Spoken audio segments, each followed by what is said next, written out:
Sindh high court में grade 1 का 4 ताईं जे भर्तियुनि बाबति दाख़िल दरख़्वास्त ते ॿुधणी 12 नवंबर ताईं मुलतवी करे छॾी आहे। इनायत सां अपडेट वठूं था इनायत भट्टी खां। इनायत, छा वधीक अपडेट आहे?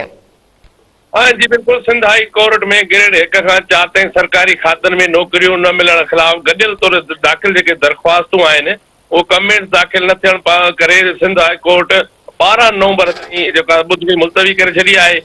सरकार पारां कमेंट्स दाख़िल न करण ते अदालत पारां कावड़ जो इज़हार कयो आहे। ईंदड़ ॿुधणी में कमेंट्स दाख़िल न कया विया त सेक्रेटरीज़ खे तलब करे सघिजे थो। ऐं Sindh high court Sukkur bench जी ॿ रुकनी जेका बेंच आहे उनमें जस्टिस ज़ुल्फ़कार अली सांगी ऐं जस्टिस रियाज़त अली साहिड़ ते मुश्तमिल आइनी बेंच केस जी ॿुधणी कई।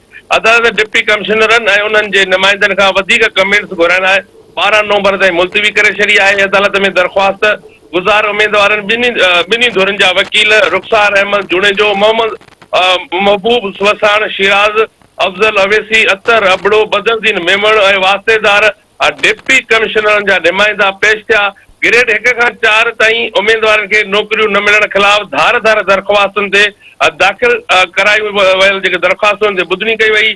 सुप्रीम कोर्ट पिणु ग्रेड 1 खां 4 ताईं मुलाज़िमनि खे नौकरियूं ॾियण लाइ तयारु आहे ऐं केस हाई कोर्ट खे वापसि कंदे 2 महीननि अंदरि जवाबु जेको आहे सो घुरी वरितो आहे। ऐं मां ॿुधाईंदो हलां त हिन वक़्तु जेको केस जी जेका ॿुधणी खां पोइ अदालत रिमार्क्स ॾिना जेकॾहिं ईंदड़ ॿुधणीअ ते कमेंट्स दाख़िल न थिया त लाॻापियल खातनि जे सेक्रेटरीज़ खे घुरायो वेंदो। जी इनायत अपडेट ॾियण जे लाइ महिरबानी।